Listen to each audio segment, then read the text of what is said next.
Before a life changes loudly, it always changes quietly. Long before the visible breakdowns or breakthroughs, there is a private negotiation happening inside you. Small habits you excuse, stories you keep telling yourself, comforts you protect even though they're slowly costing you clarity, strength, and direction. And the danger is not that these things are dramatic. The danger is that they feel normal.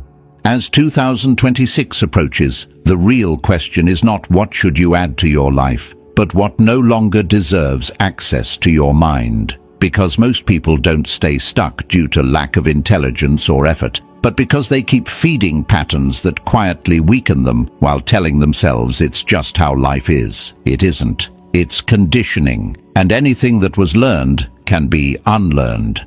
The Stoics understood this with unsettling precision. They didn't focus on chasing happiness or avoiding pain, but on removing what distorts judgment and hands control to the wrong things. Impulses, fear, approval, resentment, distraction. Not through drama, through subtraction, through silence, through choosing again and again to stop tolerating what erodes the inner center.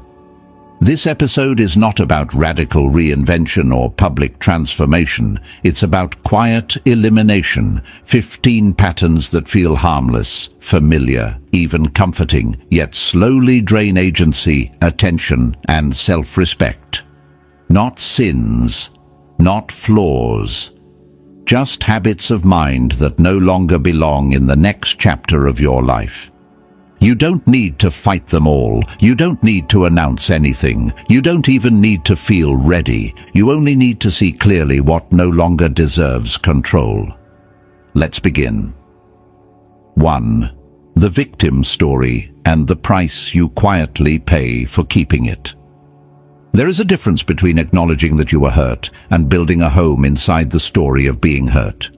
One is honest, the other is a trap. The victim story does not announce itself loudly. It speaks softly, almost kindly. It tells you that what happened explains everything: your hesitation, your anger, your lack of movement. It gives you a clean narrative. This happened to me, therefore this is why I am this way.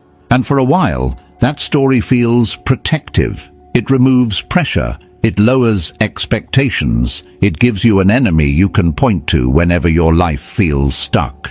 But the cost of this story is brutal, and it is always paid quietly. The victim story does not steal your past. It steals your future. Because once you internalize the idea that life is something that happens to you, your mind slowly hands over authorship.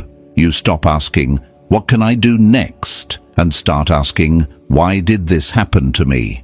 The first question creates movement, the second creates a loop, and loops feel active, but they go nowhere.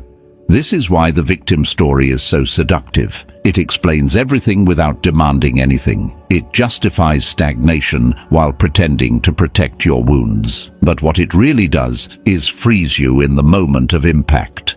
You are no longer responding to life as it is now. You are reacting to a memory that has been given permanent authority.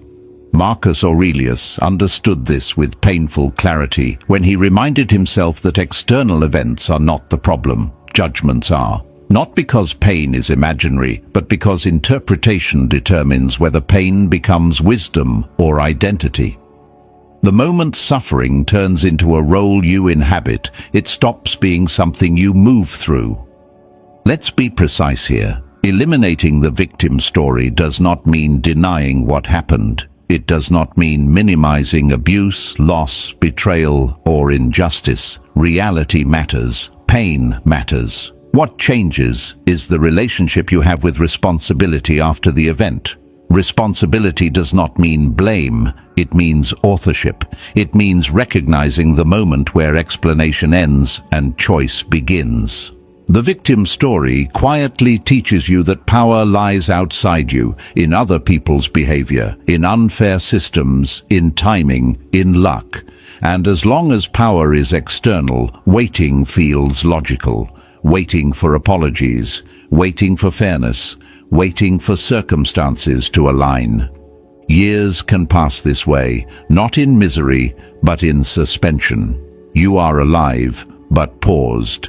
This is where the internal shift must happen, not dramatically, not angrily, quietly. You say something different to yourself, not to others, not as a declaration, just internally. Yes, that happened, and I still decide what happens next. This sentence does not erase pain, it reclaims direction.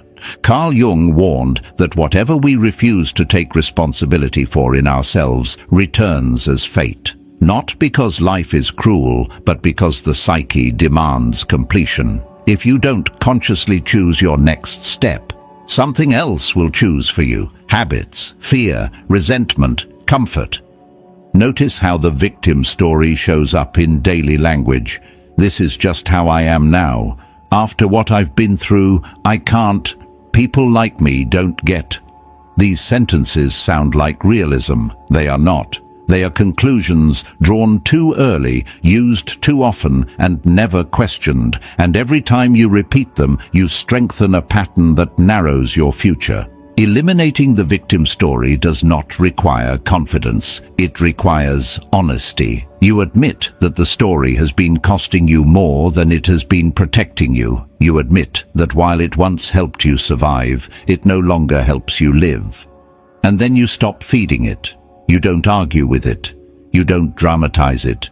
You simply stop letting it narrate your decisions.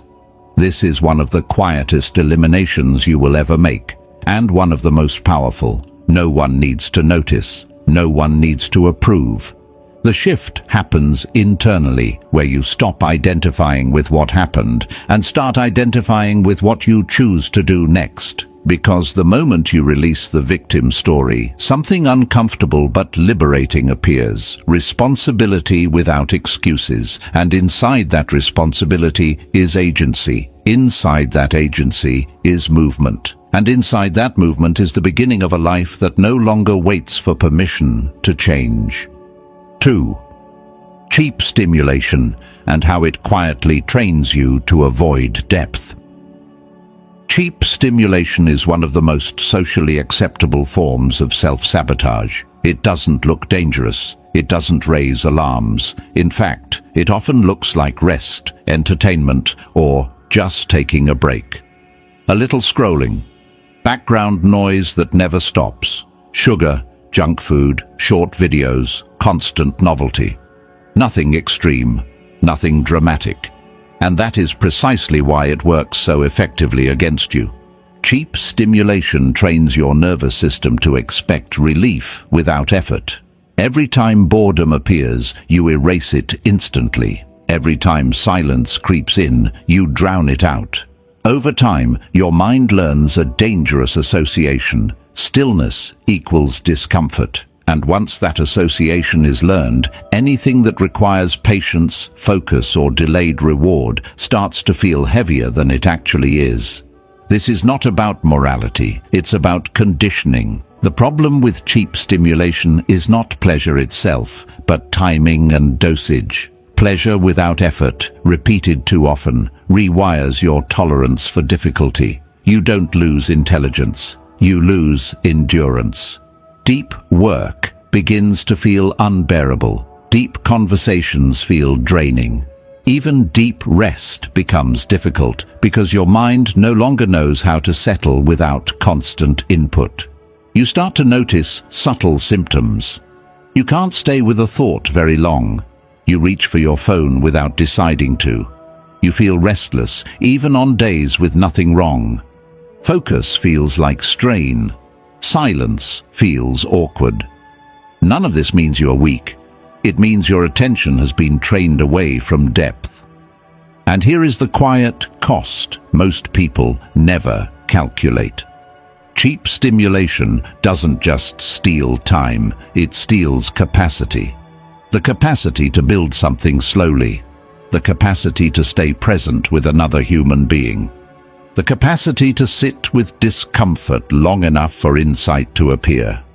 All the things that actually make life feel meaningful require the very muscles that cheap stimulation atrophies.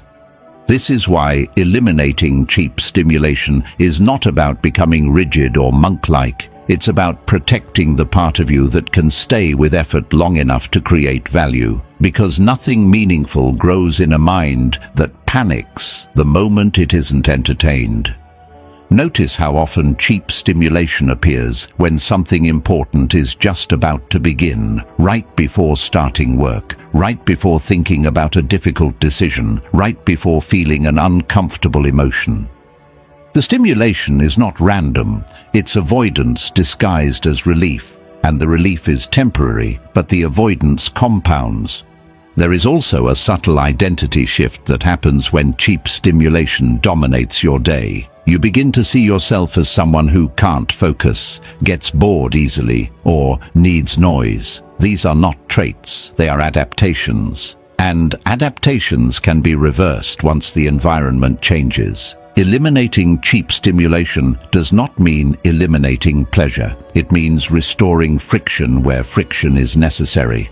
Letting boredom exist long enough for creativity to surface. Letting silence stretch long enough for your nervous system to calm. Letting effort feel effortful without immediately anesthetizing it. At first, this will feel uncomfortable. You will feel the urge to reach, to check, to distract. That discomfort is not a signal that something is wrong. It is a signal that your attention is detoxing. If you stay with it, something interesting happens. Your focus lengthens, tasks feel cleaner, time slows down slightly. You begin to feel present again, not excited, but grounded.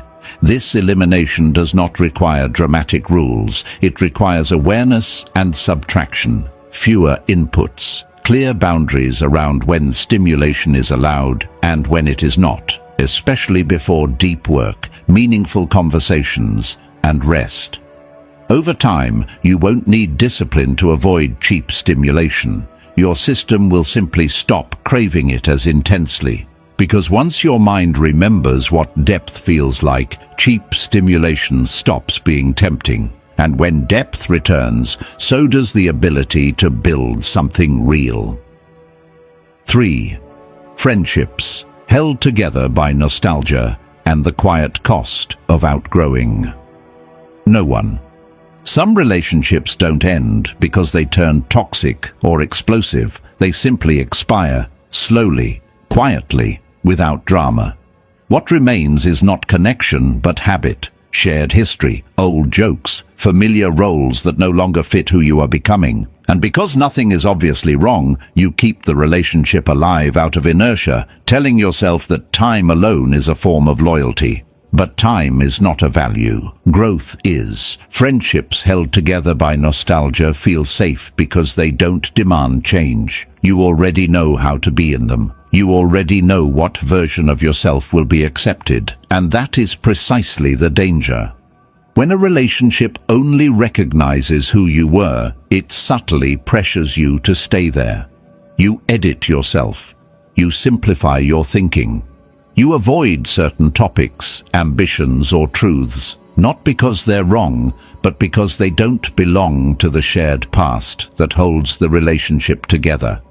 This isn't cruelty, it's mismatch. Outgrowing someone doesn't mean you think you're better than them. It means your inner direction has shifted, your values have sharpened, your tolerance for noise, drama, or stagnation has decreased. And when that happens, certain relationships begin to feel heavy, not because the other person is bad, but because the connection no longer reflects who you are becoming.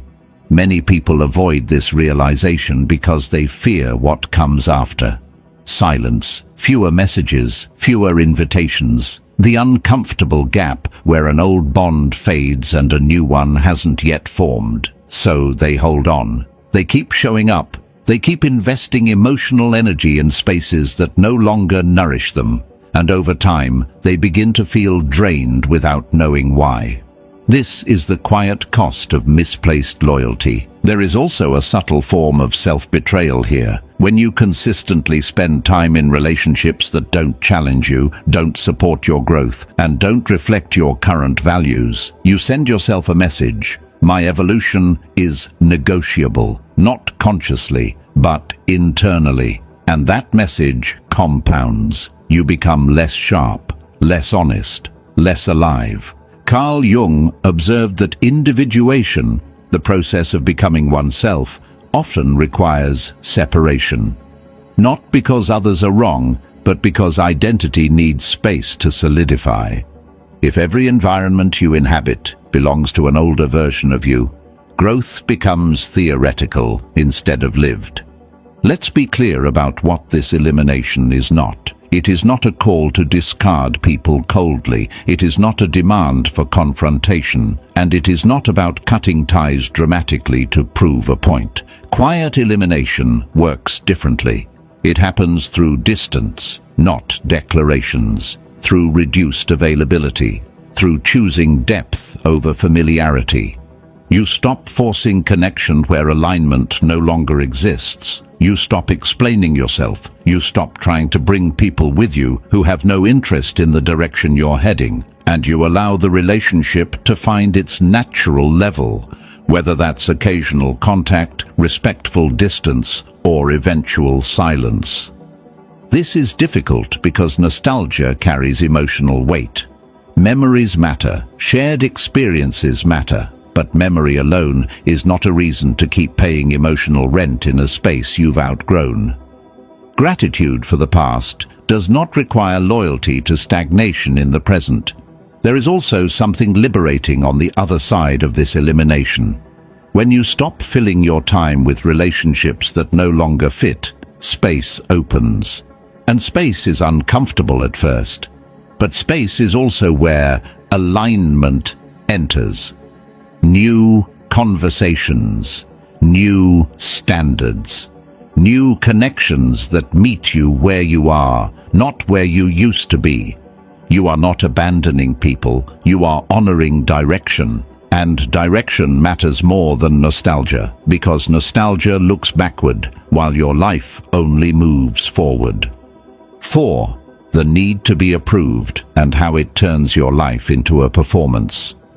The need to be approved rarely announces itself as weakness. It presents itself as kindness, flexibility, politeness, and being easy to work with. You tell yourself you're just considerate, that you don't want conflict, that you prefer harmony, and for a while this sounds reasonable, mature even, but slowly, almost invisibly, approval begins to dictate your decisions, not loudly, quietly, through hesitation, through self-censorship, through the habit of checking how something will be received before asking whether it is right for you. Approval feels like safety because it reduces friction in the moment. When people like you, you feel protected. When they praise you, you feel validated. When they agree with you, you feel confirmed. But this safety has a hidden cost. The more you rely on approval, the more your life becomes a performance. You start optimizing your behavior for reactions instead of alignment. You say what lands well. You do what's rewarded. And over time you lose touch with what you actually want, need, or believe. This is how self-betrayal becomes socially acceptable. The need for approval trains you to delay honesty. You don't say no when you should. You soften boundaries until they collapse. You explain yourself excessively, hoping clarity will buy permission. And when you finally act, it's often too late, too cautious, or too compromised to feel clean. You didn't choose freely. You negotiated. Epictetus understood this clearly when he warned that if you want to be free, you must stop handing your inner authority to other people's opinions. Not because opinions don't exist, but because they are unstable rulers. What pleases one person disappoints another. If approval is your compass, your direction will constantly shift, and you will never arrive anywhere solid. Notice how approval-seeking shapes your inner dialogue. Will this upset them? Will they understand? Will I look bad? These questions seem practical, but when they dominate, they push one crucial question into silence. Is this true for me? The tragedy is not that others disagree with you. The tragedy is that you stop listening to yourself before anyone else has a chance to respond. This is where respect erodes, not others' respect for you, your respect for yourself. Every time you override your own boundary to preserve approval, you teach yourself that your limits are negotiable. Over time, this creates resentment, not always toward others, but toward yourself. You feel used, unseen, or undervalued, without being able to point to a clear injustice. The injustice was internal.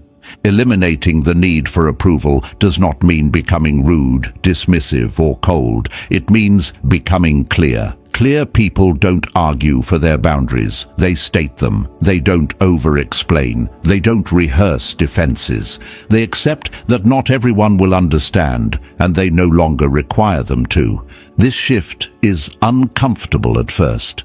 When you stop performing, silence appears. Some people push back, some misunderstand, some drift away. This is not failure, it is filtration. Approval seeking keeps everyone close at the cost of authenticity. Clarity keeps the right people close at the cost of popularity. There is a deep relief on the other side of this elimination. Decisions become lighter because they no longer carry the weight of imagined reactions. You stop managing impressions. You stop rehearsing conversations. You act, speak, and move with less friction because you are no longer splitting yourself in two, the part that knows and the part that performs. You are not here to be universally liked. You are here to live in alignment with your values. And the moment you stop needing everyone to approve of your choices is the moment your life quietly becomes yours again. 5. Waiting to feel ready and the lie that keeps you stuck at the starting line. Waiting to feel ready is one of the most socially acceptable ways to avoid change. It sounds responsible, mature, sensible. You tell yourself you just need more clarity, more confidence, more stability, more time. That one day you'll wake up calm, focused, fearless, and finally prepared to begin. But that day doesn't arrive. Not because you're unlucky, but because readiness is not something life delivers. It's something you practice. The idea of readiness is comforting because it postpones risk. If you're not ready, you're not accountable yet. You're still preparing, still working on yourself, still gathering information. And while preparation has its place, endless preparation becomes paralysis disguised as patience. The cost is subtle but severe. Weeks turn into months, months into years. And the person you could have become remains hypothetical. Life does not pause so you can collect yourself. It keeps moving, indifferent to your internal negotiations. And the longer you wait for the perfect internal state, the more foreign action begins to feel. You don't just delay the work. You delay the identity that comes from doing the work. Confidence doesn't precede action, it follows it. Clarity doesn't arrive before movement, it emerges during it. This is why readiness is such a convincing illusion. It promises safety without admitting the price, and the price is agency. When you wait to feel ready, you teach your mind that action depends on emotion, that courage depends on comfort, that progress depends on mood. Over time, this creates a fragile inner structure where nothing moves unless conditions are ideal, and conditions are rarely ideal. Friedrich Nietzsche understood this when he wrote about becoming rather than waiting. He saw that strength is not discovered in reflection alone, but forged through repeated confrontation with uncertainty. You don't become brave by thinking about bravery. You become brave by acting while fear is still present. Notice how waiting to feel ready shows up in small, everyday ways. You delay starting because the plan isn't perfect. You postpone conversations because the timing doesn't feel right. You avoid committing because you're not there yet. Each delay feels harmless. Together, they create a life that is always about to begin, but never fully does. Eliminating this habit does not mean acting recklessly. It means acting before certainty, not without responsibility. It means redefining readiness as something much more practical, the willingness to begin imperfectly, to take the first step without guarantees, to allow yourself to look inexperienced, unsure, or slow, and to keep moving anyway. There is a quiet power in starting before you feel ready. It breaks the spell of overthinking. It collapses imaginary fear into manageable reality. Most of what you dread dissolves the moment action begins, because fear feeds on anticipation, not execution. Once you're moving, the mind adjusts. It always does. This shift also restores momentum. Instead of asking, "Am I ready?" you ask, "What is the smallest honest action I can take right now?" That question cuts through hesitation. It doesn't require confidence, it requires honesty. And honesty is available immediately. Waiting to feel ready is a habit, and like any habit, it can be replaced. Each time you act before comfort, you weaken the old pattern. Each time you begin without permission, you reinforce a new identity. Someone who moves first and calibrates along the way. You are not behind because you lack readiness. You are behind because you've been negotiating with the start. If you want 2026 to be different, eliminate the habit of waiting for the right feeling. Choose movement instead. 6. The rescuer impulse, and why carrying others' chaos costs you your own life. The rescuer impulse often disguises itself as virtue. You tell yourself you're loyal, compassionate, emotionally strong, that you can handle more than others, that you're just being supportive. And sometimes that's true. Care is human. Connection matters. But there is a line where care turns into compensation, where helping others quietly becomes a way to avoid facing your own unfinished work. The rescuer impulse is the urge to fix what is broken in other people, to absorb their chaos, to manage their emotions, to become the stabilizing force in relationships where the other person refuses to take responsibility for their own growth. At first, this feels meaningful. You feel needed, useful, important. But over time, something subtle happens. Your life stalls while theirs consumes your energy. This impulse often comes from a good place, but it rarely ends there. Sometimes it's fueled by guilt, the fear that setting boundaries makes you selfish. Sometimes by ego, the quiet satisfaction of being the strong one. And sometimes by avoidance, because focusing on other people's problems is easier than confronting your own direction, discipline, or dissatisfaction. What makes the rescuer impulse especially dangerous is that it feels productive. You are busy, you are engaged, you are emotionally invested, but you are not moving forward. You are maintaining imbalance. And imbalance, sustained long enough, becomes resentment.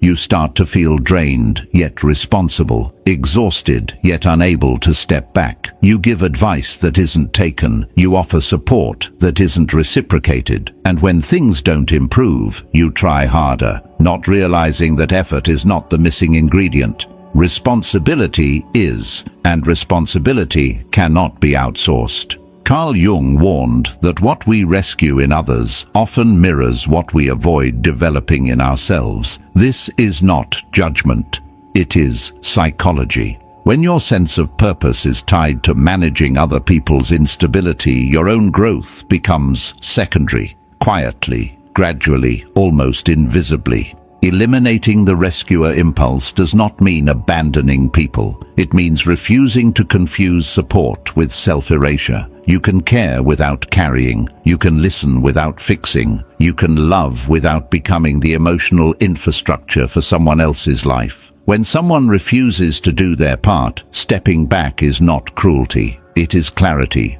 There is also a harsh truth here that must be faced calmly. Some people need you to stay exhausted so they don't have to change. Your constant availability protects them from consequences. Your emotional labor delays their growth.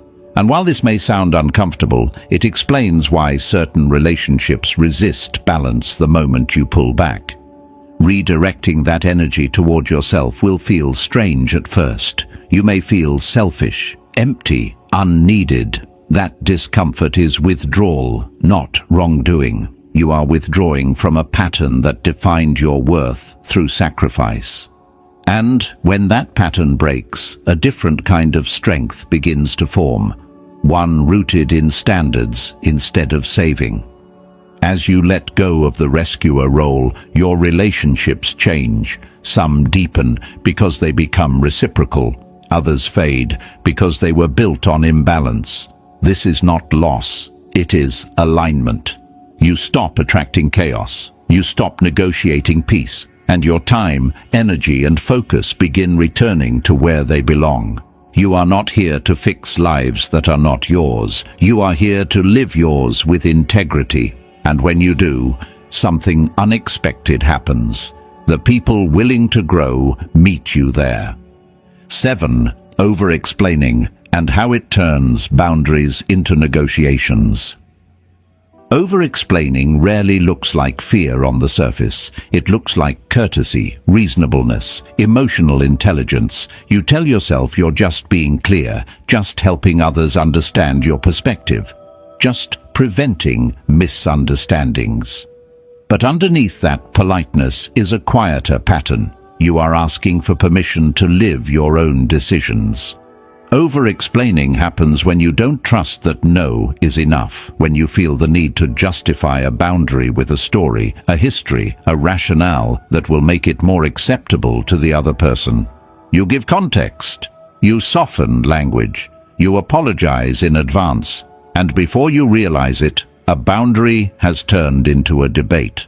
This habit trains something dangerous in you. It teaches your nervous system that clarity is risky and that safety comes from convincing others rather than standing firmly. You begin to believe that if you can just explain yourself well enough, you won't be judged, rejected, or misunderstood. But explanation doesn't create respect. Consistency does. Over-explaining also reveals misplaced responsibility. You start feeling responsible for other people's reactions, emotions, and interpretations. You try to manage how your choices land instead of owning that they are yours. This is exhausting. It keeps you mentally rehearsing conversations that haven't happened yet, defending decisions that are already made, and carrying emotional weight that does not belong to you. Epictetus was clear about this centuries ago. If you want to be free, you must stop trying to control what others think of your choices. Not because misunderstanding won't happen, but because it is not yours to fix. When you over-explain, you hand your inner authority to external approval again and again. Notice when this habit appears. It often shows up around people who question your growth, resist your boundaries, or benefit from you staying accessible and flexible. Over-explaining becomes a way to ease their discomfort at the cost of your clarity. You trade clean boundaries for temporary peace, and later wonder why resentment creeps in. Clear people don't argue for their limits. They state them, they don't convince. They inform, they don't rehearse. They decide. This doesn't make them cold, it makes them grounded. When a boundary is real, it doesn't require persuasion. And when someone pushes back, that resistance is information, not a cue to explain further. Eliminating over-explaining does not mean becoming silent or dismissive. It means becoming concise, saying less. Letting your actions finish the sentence your words begin. At first, this will feel uncomfortable. Silence may follow your boundary. Disapproval may appear. That discomfort is not danger. It is adjustment. Something powerful happens when you stop over-explaining. Conversations shorten. Mental noise decreases. You recover time and energy you didn't realize you were spending on defense. And slowly, your self-respect strengthens, because you're no longer pleading for understanding where clarity should be enough. You are not obligated to be understood by everyone. You are obligated to be honest with yourself. When your boundaries stop sounding like arguments, your life starts to feel cleaner. 8. The fear of looking foolish, and how it quietly blocks every new life you could live. The fear of looking foolish is one of the most expensive fears you can carry because it charges interest on everything you delay. It doesn't stop you loudly. It doesn't scream, "Don't try." It whispers something more subtle. Wait until you're better. Wait until you're sure. Wait until you won't look awkward. And while you wait, life keeps moving without you. This fear is not about failure. It's about exposure, about being seen in the middle, about letting others witness your uncertainty, your early attempts, your lack of polish. You don't mind struggling in private. What you fear is struggling where someone else might notice. So you postpone beginnings. You stay in preparation. You remain competent in familiar roles rather than clumsy in new ones. The tragedy is that this fear disguises itself as self-respect. You tell yourself you don't want to embarrass yourself, that you value excellence, that you prefer to wait until you're ready. But excellence is built through visible imperfection, not protected from it.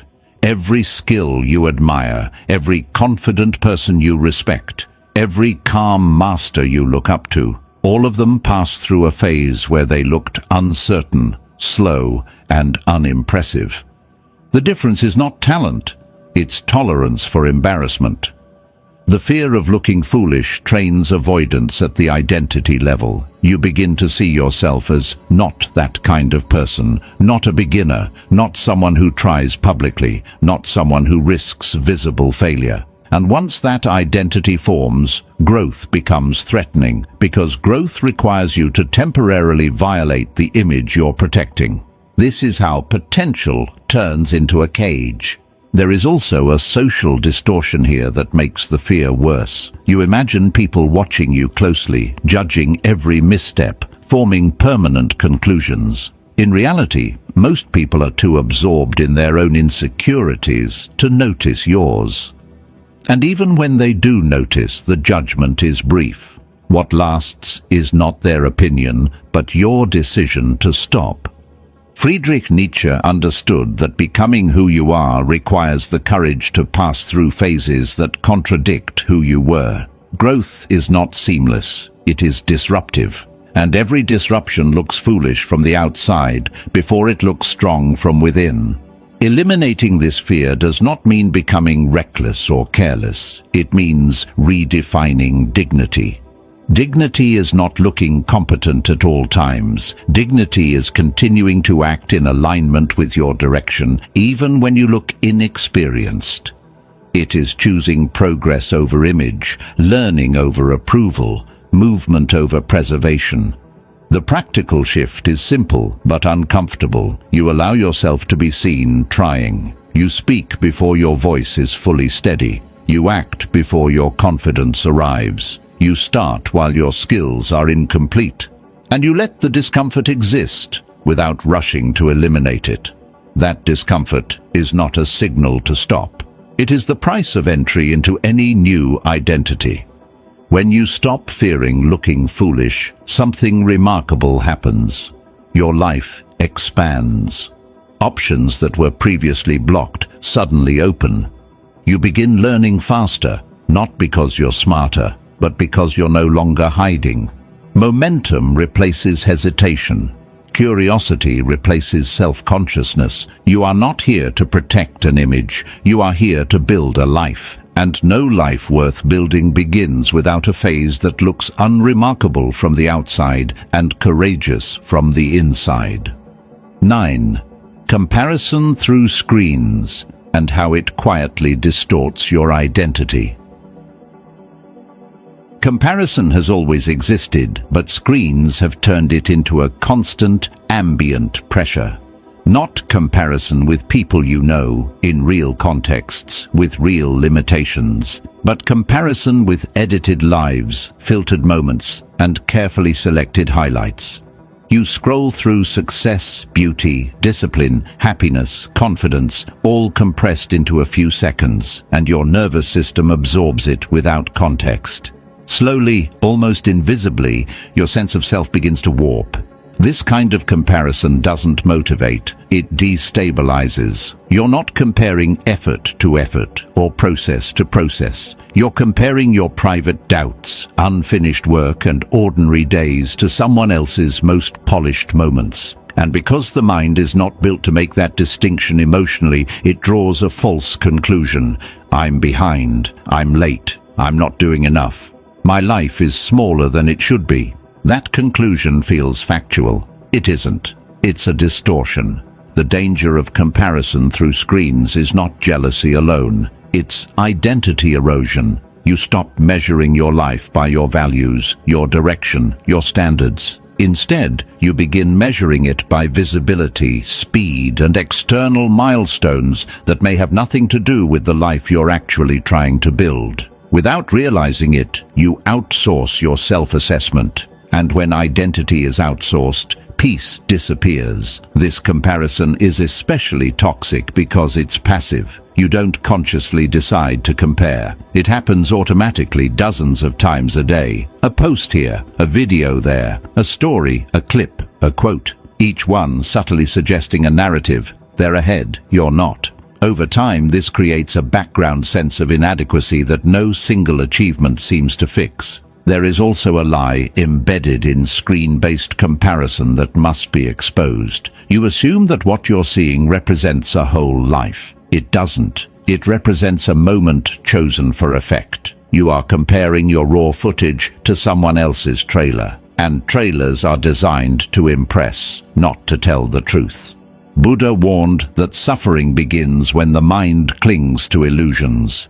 Screen-based comparison is a modern illusion factory. It gives you endless reference points that were never meant to define your worth.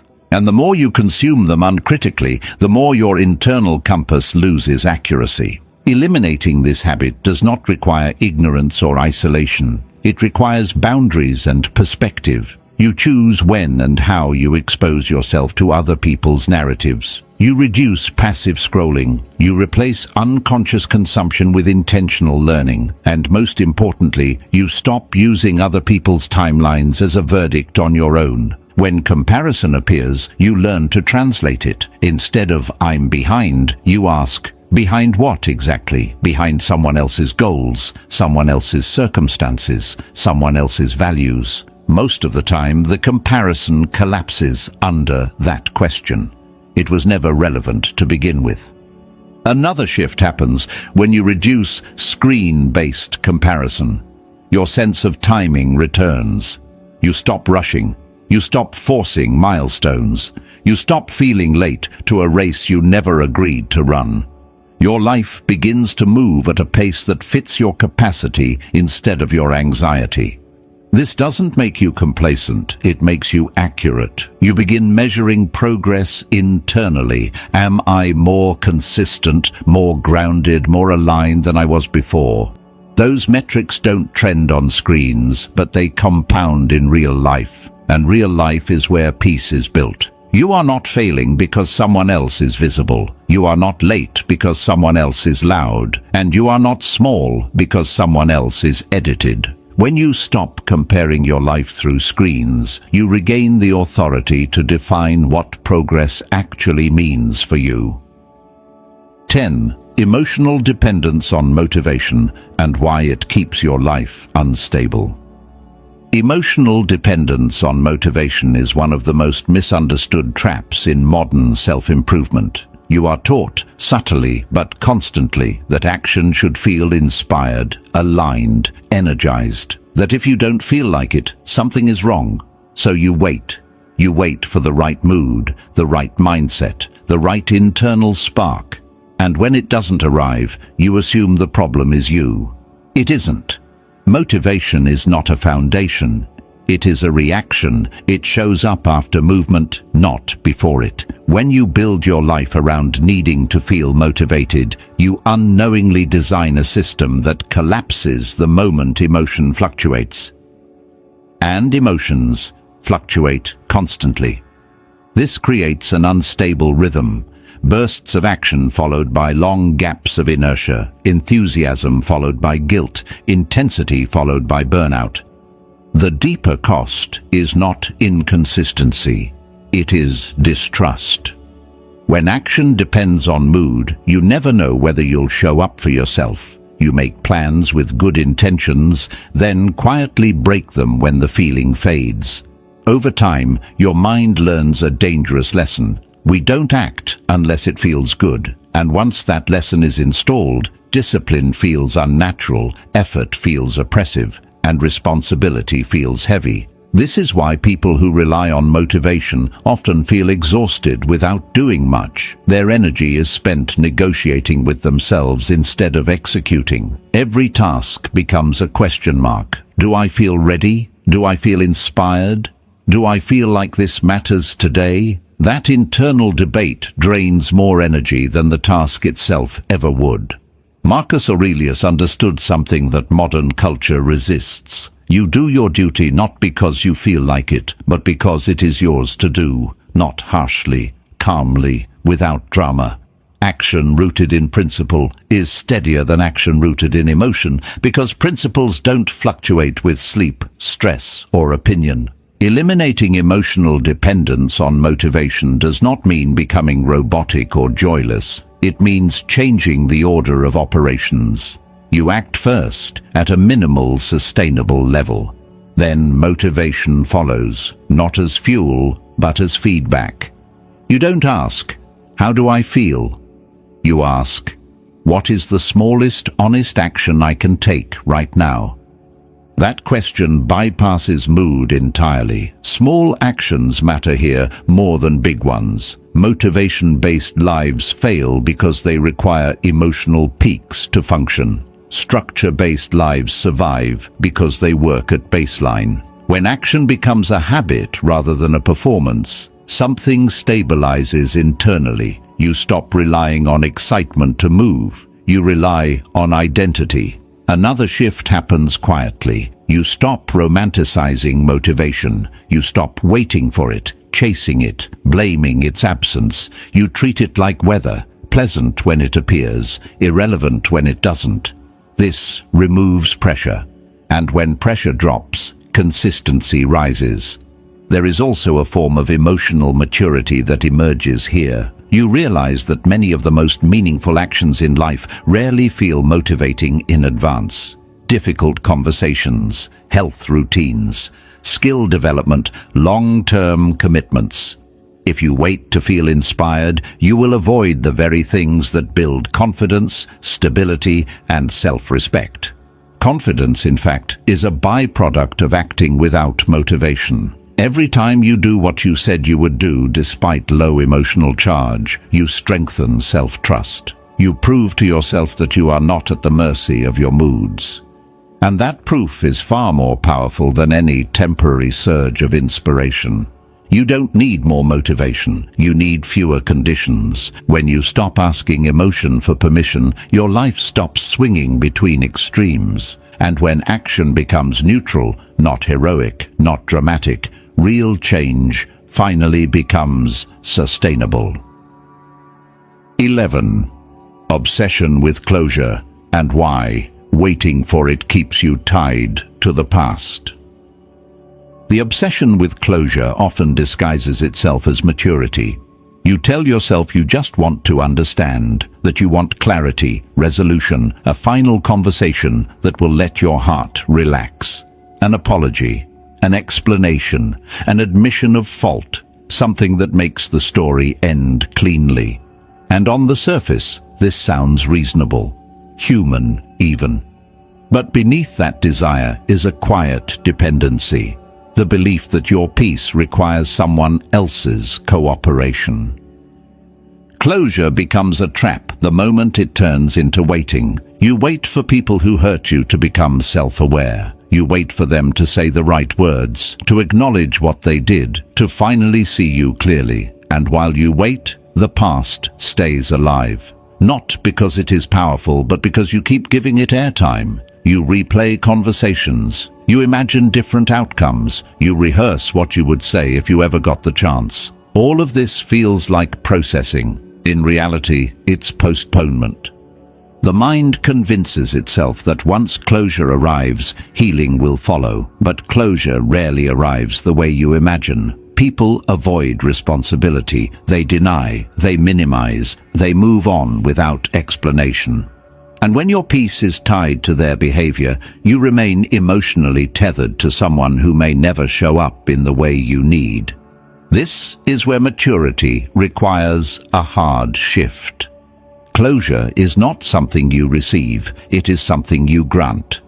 Buddha taught that suffering continues as long as the mind clings. Clinging is not always to pleasure. Often it is to unfinished stories, to the hope that the past will be corrected retroactively. But the past does not correct itself. It only releases you when you stop demanding something from it.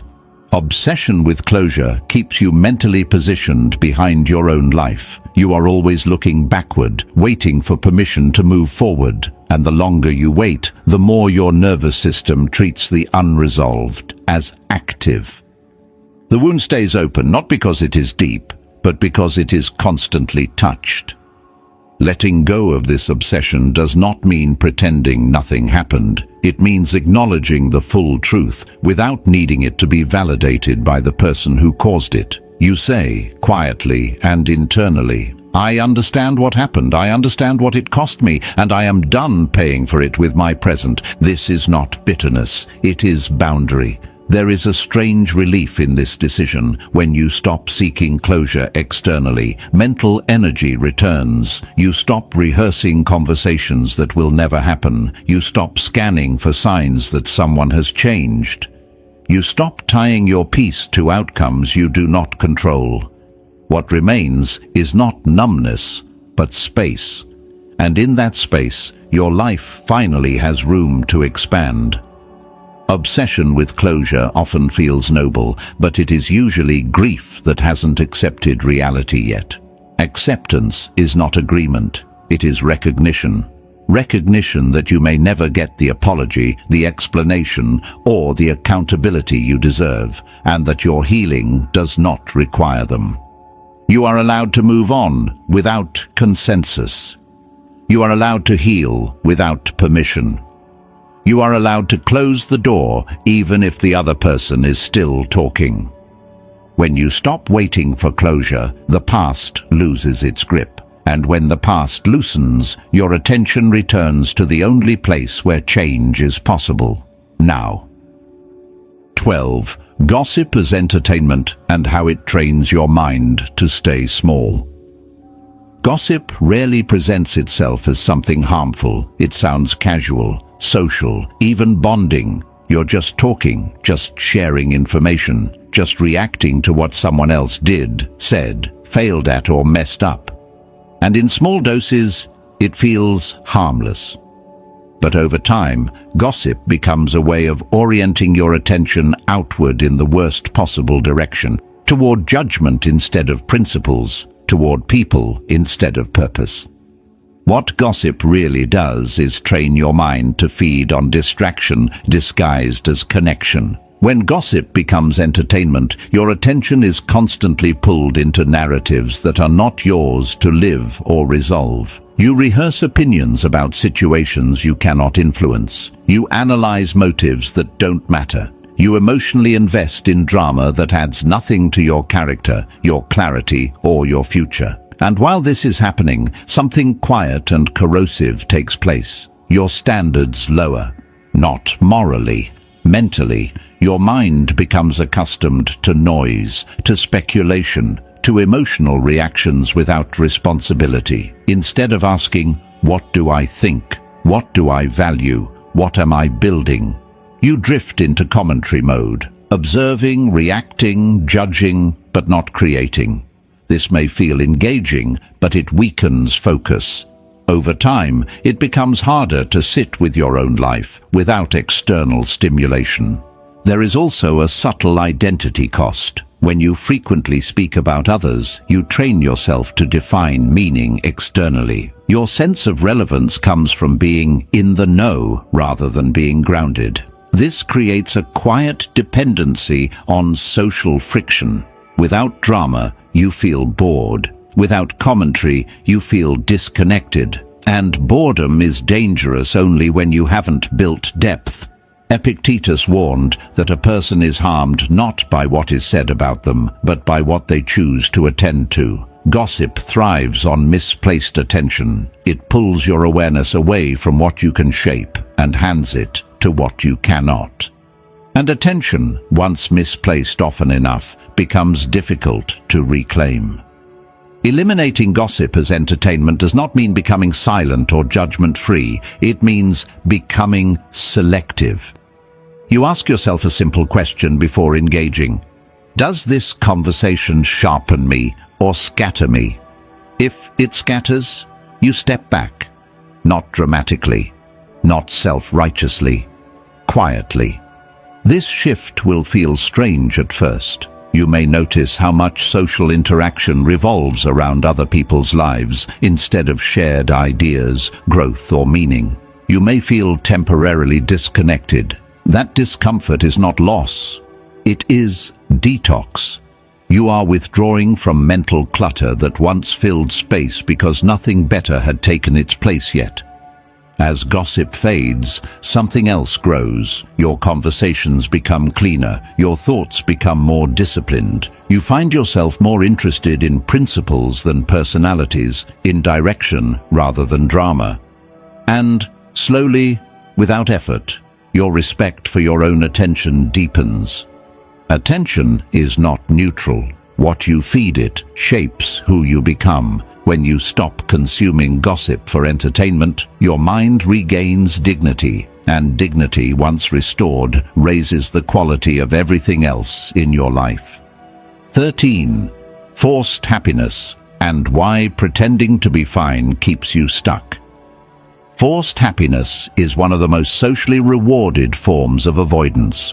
You smile. You reassure others.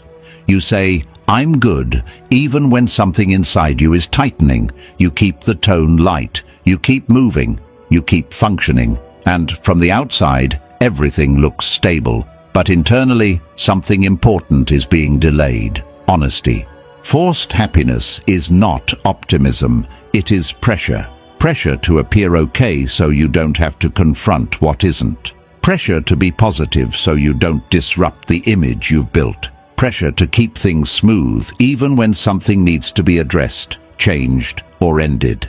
Over time, this pressure creates a split. The version of you that performs and the version of you that feels unheard. This habit usually begins as a survival strategy. Maybe you learned early that emotions were inconvenient. Maybe being strong meant not needing anything. Maybe positivity kept conflict away. And for a while, it worked. You stayed likable. You stayed functional. You stayed in control. But survival strategies that are not updated eventually become limitations. Forced happiness doesn't eliminate pain. It buries it. And buried pain doesn't disappear. It leaks. It leaks into irritability, exhaustion, numbness, sudden outbursts, or the vague sense that life feels flat, even when nothing is wrong. You're not broken, you're carrying unprocessed truth. Carl Jung warned that what is denied expression does not vanish. It goes underground and returns distorted. Forced happiness is denial dressed up as maturity. It tells you that feeling bad is failure, that discomfort is weakness, that acknowledging dissatisfaction is dangerous. But the real danger is pretending everything is fine while quietly resenting the life you're maintaining.